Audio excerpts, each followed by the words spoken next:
Cześć kochani, witam Was gorąco na moim kanale i zapraszam dzisiaj na kotlety z udek kurczaka, czyli znakomitą propozycję na obiad, świetną alternatywę dla tradycyjnych kotletów z kurczaka czy kotletów schabowych. Przygotowanie takich kotletów jest bardzo proste, dlatego zachęcam do wypróbowania przepisu. Oto lista składników.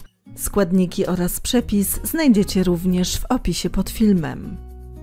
Umyte i osuszone udka z kurczaka rozbijamy tłuczkiem jak na kotlety schabowe.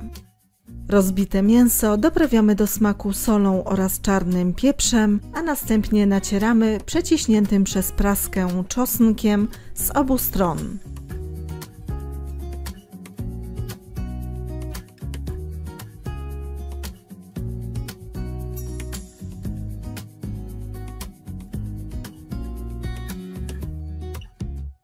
Tak przygotowane mięso umieszczamy w lodówce na około 1 godzinę, aby przeszło przyprawami.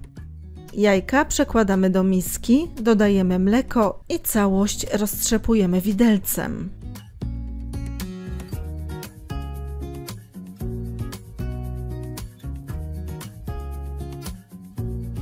Kotlety panierujemy najpierw w mące.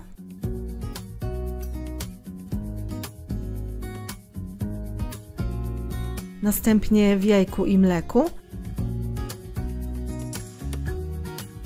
a na końcu w bułce tartej.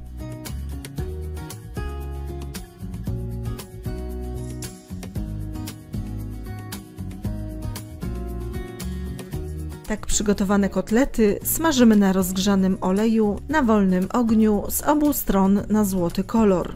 Takie kotlety smażymy troszkę dłużej niż kotlety z piersi czy kotlety schabowe. Usmażone kotlety odsączamy z nadmiaru tłuszczu na papierowym ręczniku. Dziękuję serdecznie za uwagę.